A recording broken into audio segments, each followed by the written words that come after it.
Há alguns anos atrás, 2 filmes britânicos receberam o Oscar da Academia de melhor filme do seu respectivo ano, e ambos foram a respeito de 2 homens.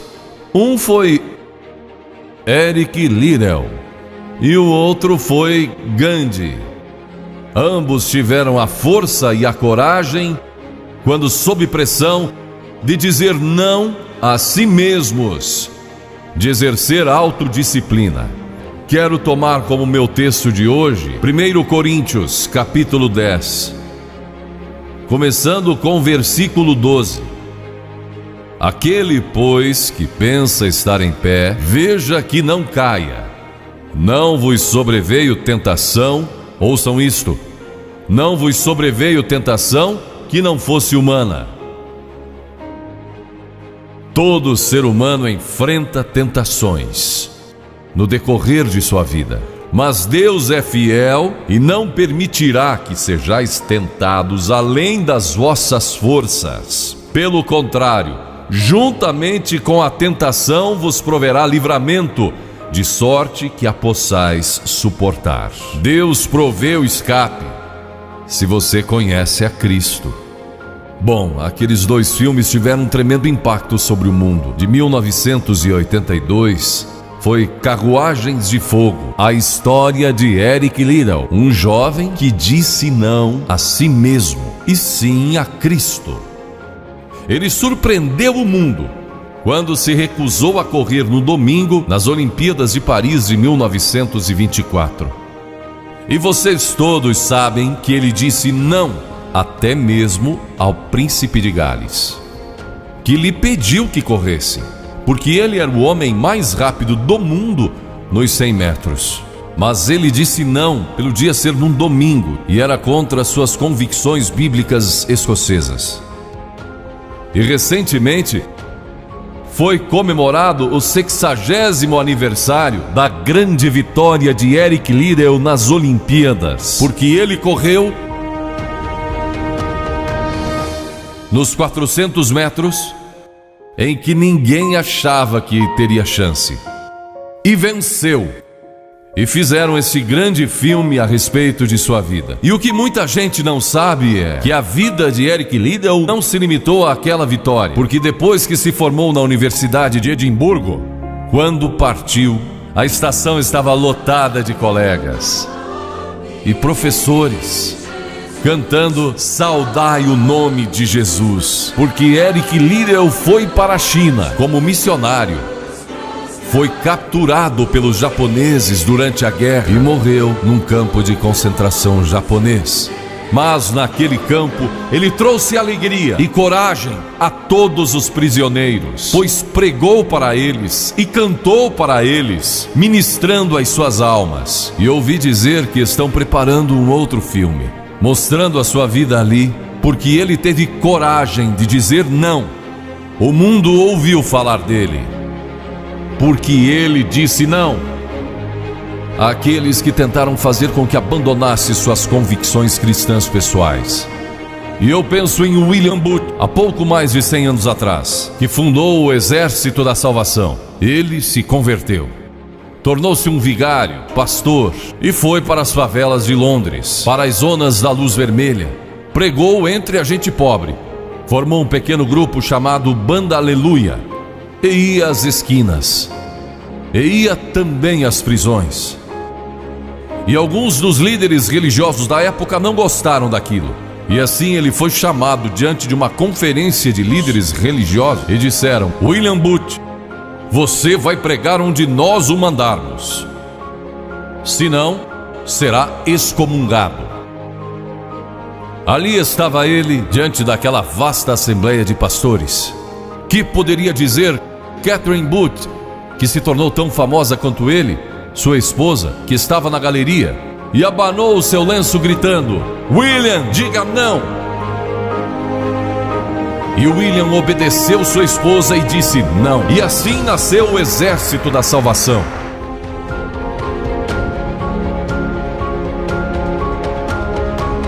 Lemos muitas histórias na Bíblia a respeito de jovens que disseram não e mudaram o curso da história.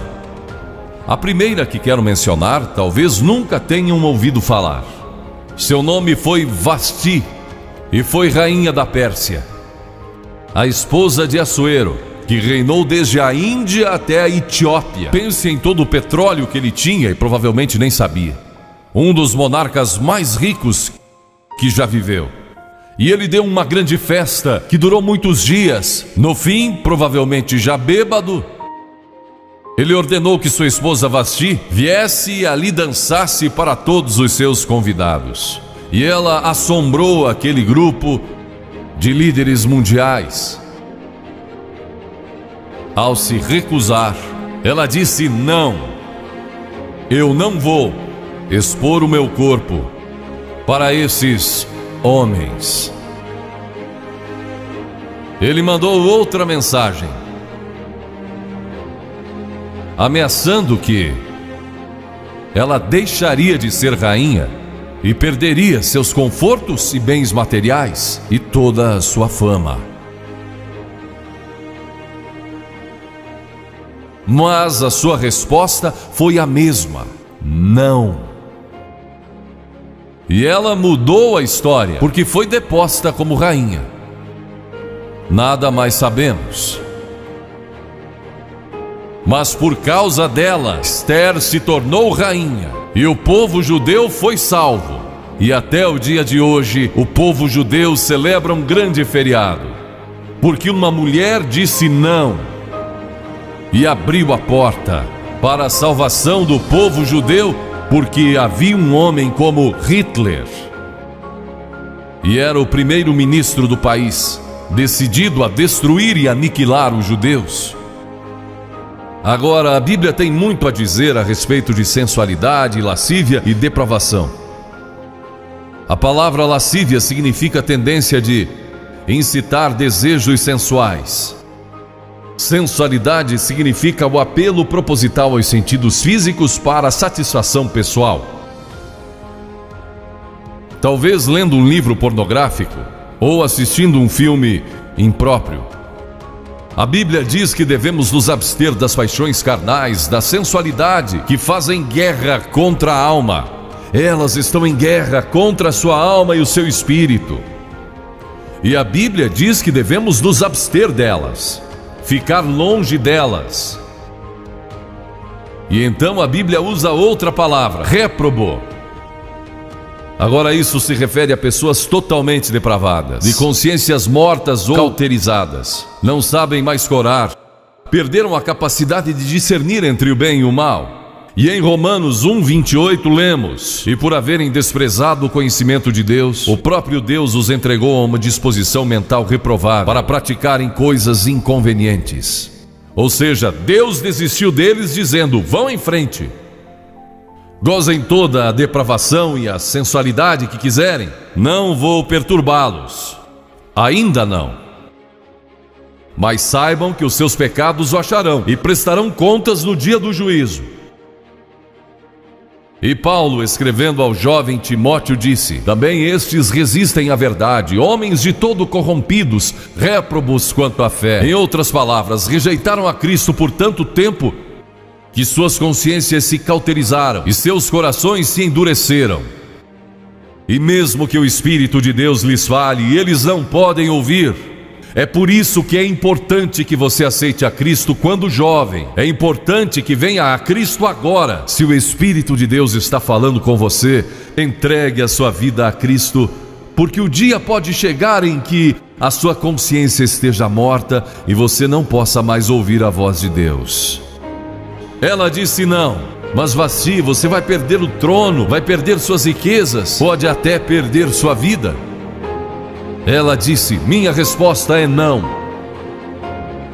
Qual é a sua resposta hoje àquelas coisas que são erradas?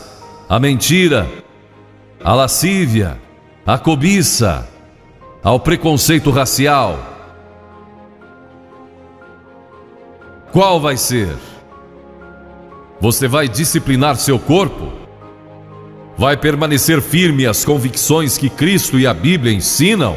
Ou vai ceder e seguir pelo caminho largo que leva à destruição?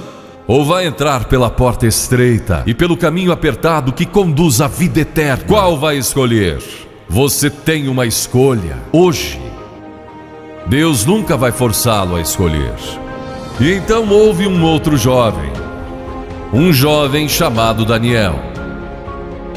E a Bíblia diz que Daniel resolveu em seu coração que não se contaminaria com as finas iguarias do rei, nem com o vinho que ele bebia. Agora Daniel era um jovem que tinha um propósito. Ele havia sido capturado em Jerusalém. Quando o exército de Nabucodonosor invadiu a cidade, ele foi capturado e levado através de milhares e milhares de quilômetros à Babilônia, a quase 3.000 quilômetros de sua própria terra. Sem aviões nem automóveis, eram semanas de viagem. Mas ele estava resolvido a servir a Deus e não devia ter mais de 12 ou 15 anos de idade.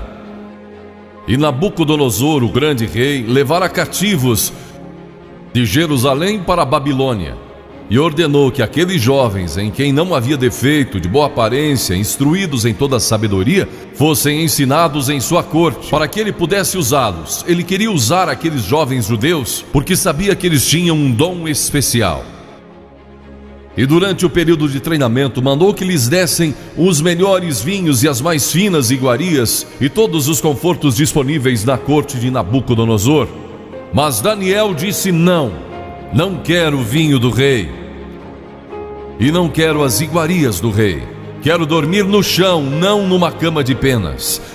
Quero viver uma vida simples e também disciplinada. Que diferença dos que mal podem esperar pelo dia que posso sair de casa e se divertir, mas não Daniel.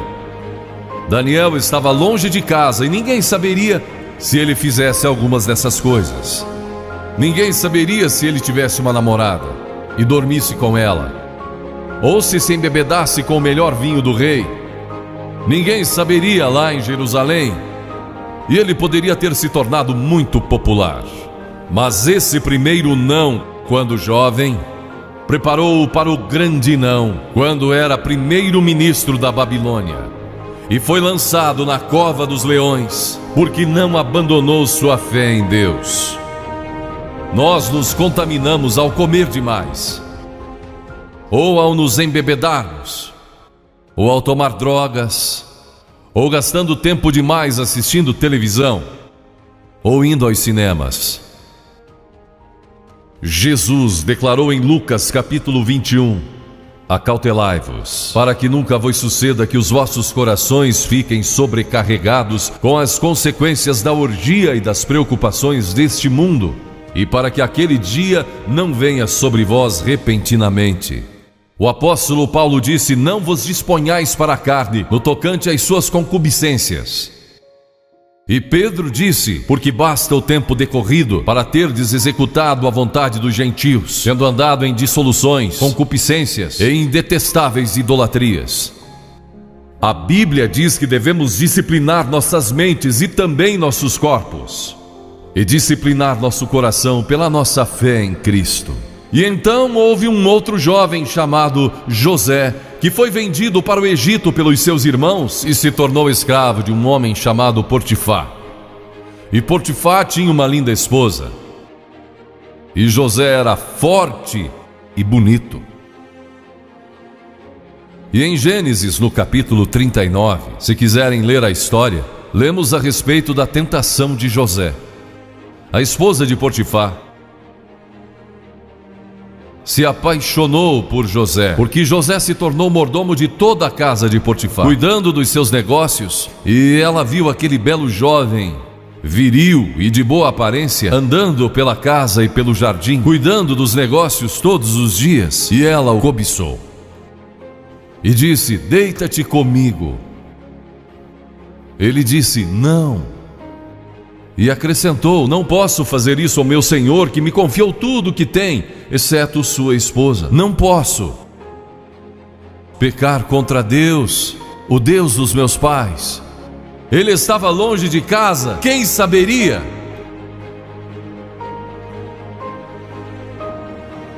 Mas disse não. E quando disse não, Na última vez, ela o agarrou e ele fugiu dela, deixando sua capa. E ela começou a gritar, chamando os servos e dizendo: ele tentou me violentar, que não era verdade.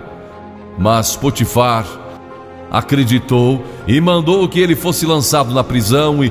E muitos de vocês sabem a história, que ele foi para a prisão e através de uma série de circunstâncias, ele depois se tornou primeiro-ministro de todo o Egito e governou o Egito sobre o faraó. Deus o guardou e o promoveu, porque José teve a coragem de dizer não quando foi tentado. Agora, sexo não é pecado. O sexo nos foi dado por Deus para a propagação da raça humana e para o nosso prazer, dentro de certos limites que Deus estabeleceu para o matrimônio. As características de um cristão são autocontrole, autodisciplina, e Paulo, escrevendo a Timóteo, disse: conserva-te a ti mesmo puro. Mas como você pode se conservar puro num mundo como este? Como pode se manter puro olhando para as bancas de jornais ou assistindo alguns filmes? Como pode se manter puro com as tentações que enfrenta todo dia? Não pode, de modo algum, exceto se Cristo está em seu coração. Ele lhe dará a força e o poder, porque nenhuma tentação lhe sobrevirá que Cristo não lhe ofereça um meio de escape. Entregue a sua vida a Cristo hoje, deixe que Ele controle a sua vida, deixe Ele ser o Senhor de sua vida, deixe que Ele controle essa área de sua vida, sua mente, seu corpo e sua vida sexual. Deixe que Ele tome conta dela. E lemos a respeito de um outro jovem chamado Moisés. Em geral, pensamos em Moisés como um homem velho, de barba, mas foi na juventude que ele tomou uma decisão que o levou à grandeza. Porque a Escritura diz, pela fé Moisés, quando o homem, talvez aos 17, 18 anos de idade, recusou ser chamado filho da filha de Faraó. Recusou, ele fez uma escolha, preferindo ser maltratado junto com o povo de Deus, a usufruir prazeres transitórios do pecado. Agora observe que ele estava no Egito.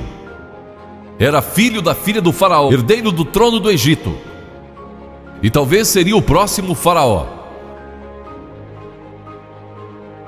Mas ele fez uma escolha, porque sabia que seu povo, o povo de Israel, era escravo dos egípcios.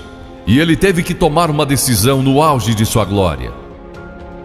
E no auge de tudo que lhe foi oferecido. E ele disse não a Faraó. Não vou ser seu filho, prefiro sofrer e morrer com meu povo e servir o Deus vivo e verdadeiro. E foi exatamente o que ele fez. E conhecemos Moisés hoje como um dos grandes homens da história. Ele rejeitou os prazeres transitórios do pecado. E há uma diferença entre prazeres e alegria. Quem ama os prazeres empobrecerá, diz a Bíblia. E ela cita um homem que disse: entreguei o meu coração à loucura e aos seus prazeres, mas tudo isso é correr atrás do vento. Quem vive em prazeres está morto, embora viva, amando aos prazeres mais do que a Deus. A Bíblia diz que há pessoas que amam aos prazeres mais do que a Deus. É o seu caso? Você ama a Deus mais do que ama a prazeres pecaminosos? Não falo de esportes e todas essas coisas maravilhosas que temos. Falo de prazeres pecaminosos. Mas a alegria produzida pelo Espírito Santo, e há centenas de passagens que falam dessa alegria. Você pode ter alegria, mesmo quando não tem prazer, porque a alegria é profunda. O anjo disse aos pastores naquela grande noite: não temais, pois vos trago boa nova de grande alegria, que o será para todo o povo. E mesmo no sofrimento, quando você recebe a Cristo, Deus não remove o sofrimento. Ele não remove todos os problemas e as dificuldades da vida. Ele não faz isso. Ele não promete, se você está desempregado, conseguir um emprego amanhã se você aceitar a Cristo hoje à noite. Ele promete que lhe dará graça e força e alegria em qualquer situação. Bem-aventurados sois quando os homens vos odiarem e quando vos expulsarem da sua companhia, vos injuriarem e rejeitarem o vosso nome como indigno, por causa do Filho do Homem. Regozijai-vos naquele dia e exultai. Ele disse: quando vierem a mim e tiverem problemas e tribulações, e as pessoas odiarem vocês, ele disse: exultai, porque grande é o vosso galardão lá no céu, pois dessa forma procederam os seus pais como os profetas. Todos que viverem piedosamente em Cristo serão perseguidos. A Bíblia diz: ainda haverá sofrimento. Jesus disse: quem não tomar a sua cruz e negar-se a si mesmo não pode ser meu discípulo. Moisés escolheu a alegria de seguir a Deus em vez da vida de prazeres no Egito. O que você está seguindo? Qual é a sua escolha nesta hora? E então o último é Jesus. Jesus foi tentado em todas as coisas à nossa semelhança, mas sem nenhum pecado. Quer dizer que Jesus foi tentado a mentir? Sim. Que Jesus foi tentado a cobiçar? Sim. Que ele foi tentado a adulterar? Sim. Que Jesus foi tentado a roubar? Sim. Ele foi tentado em todas as coisas, como nós, mas sem pecado. Como ele teve vitória sobre a tentação? A Bíblia nos diz no capítulo 4 de Mateus e em muitos outros textos, mas vou falar só deste. O diabo veio a ele quando ele estava faminto e sedento e disse: se és o Filho de Deus, manda que essas pedras se tornem em pães. Observem que ele tentou colocar dúvidas na mente de Jesus quanto à sua identidade. Agora Jesus era o Filho de Deus, nascido de uma virgem, Filho de Deus, que foi ressuscitado dos mortos pelo poder de Deus e está vivo hoje. Mas o diabo pôs dúvidas em sua mente. Ele estava fraco e cansado e faminto, um ser humano. Ele não enfrentou o diabo como Filho de Deus, enfrentou como homem. E ele sempre respondeu citando as Escrituras. É por isso que você deve decorar as Escrituras. Nem só de pão viverá o homem, mas de toda palavra que procede da boca de Deus. Jesus disse que há uma coisa que é mais importante que a comida, sexo e coisas materiais. É sua vida espiritual. E então ele disse: se tu és o Filho de Deus, atira-te abaixo, porque está escrito: aos seus anjos ordenará a teu respeito que te guardem, para não tropeçares. E Jesus de novo respondeu: está escrito: não tentarás o Senhor teu Deus. Então o diabo o levou a um alto monte e lhe mostrou todo o futuro do mundo, todos os reinos que ainda estavam por vir. Ele disse: se dobrares o teu joelho e me adorares, eu te darei todos os reinos do mundo e sua glória. Jesus não argumentou se ele podia fazer isso. O diabo pode dar-lhe qualquer coisa. Alguns de vocês estão vendendo as suas almas por nada, coisas sem valor. A Jesus ele ofereceu o mundo todo. Mas ele sabia que a cruz estava esperando por ele, e o único meio de salvação para o mundo era a cruz. Se tivesse obedecido ao diabo, nós nunca teríamos tido a oportunidade de sermos salvos e perdoados. Jesus teria tomado um atalho e nós estaríamos perdidos. Mas Jesus disse: está escrito, ou melhor, começou dizendo: retira-te, Satanás, porque está escrito: ao Senhor teu Deus adorarás e só a Ele darás culto. E assim o diabo o deixou, e anjos vieram e o serviram. Observe como Jesus enfrentou o diabo ao ser tentado. Primeiro, ele citou as Escrituras. Segundo, ele estava cheio do Espírito Santo. E terceiro, estava na vontade de Deus. Você está disposto a dizer não às tentações do diabo? Está? Pense nisso. E está disposto a dizer sim às declarações de Cristo, de que Ele é Filho de Deus e quer que Ele entre em seu coração e perdoe seus pecados, salvando? Eu sei que muitos de vocês foram batizados e confirmados. A maioria de vocês talvez sejam membros de uma igreja, ou se identificam com uma igreja, ou talvez vão a uma igreja 2 ou 3 vezes ao ano. Não sei se faz isso ou não, mas sei que muitos o fazem.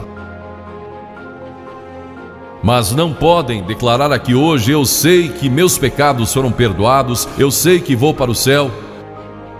Deus está disposto a perdoar todo o seu passado hoje por causa da cruz. Deus está disposto a dizer: eu perdoo você, porque Ele ama você. E Deus se interessa por você como se você fosse a única pessoa em todo o mundo. E você pode recebê-lo nesta noite. Você diz: o que preciso fazer? Primeiro, deve estar pronto a se arrepender dos seus pecados. O primeiro sermão de Jesus foi sobre arrependimento. E a palavra arrependimento significa mudança, mudar suas ideias, mudar seu estilo de vida. Deixar que Cristo entre e o ajude a mudar. Está pronto a fazer isso? Não pode mudar por si mesmo. Mas Ele o ajudará a mudar. Não que você será perfeito. Significa que vai dar à sua vida uma nova direção. E Ele estará com você para ajudá-lo. À medida que você anda dia a dia com Cristo, você vai falhar e vai errar. Não vai ser perfeito. Mas Cristo estará com você.